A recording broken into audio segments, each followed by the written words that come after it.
जलजीवन mission जलसंधारण नदीजोड प्रकल्पाच्या माध्यमातून महाराष्ट्र दुष्काळमुक्त करण्यासाठी प्रयत्न। मुख्यमंत्री फडणवीसांची माहिती। केंद्रीय जलशक्ती मंत्र्यांसोबत राज्याची सकारात्मक चर्चा। नाशिकच्या लासल गावात शासकीय कांदा खरेदी दरवाढीलाही शेतकऱ्यांची पाठ।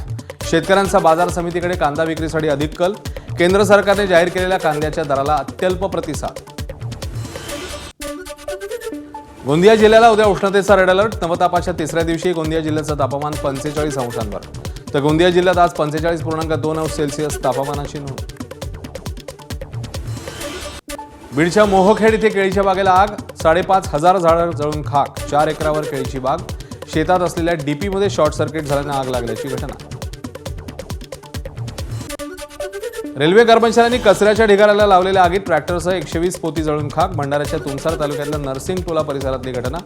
शेतकऱ्यांचं लाखोचं नुकसान।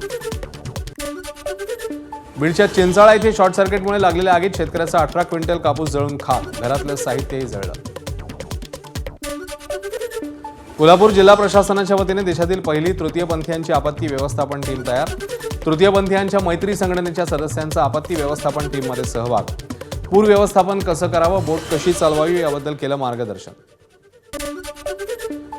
बॉलिवूडमध्ये मराठी कलाकारांना कसपटा समान वागणूक। अभिनेते वैभव मांगलेंचा संताप। अनेक हिंदी चित्रपटात केवळ लहान सहान किंवा नोकरांच्या भूमिकांसाठी मराठी कलाकारांचा वापर। मराठी कलाकारांनी स्वतःची किंमत ओळखावी आणि वागणुकीविरोधात एकत्र यावं, वैभव मांगले यांचं आवाहन।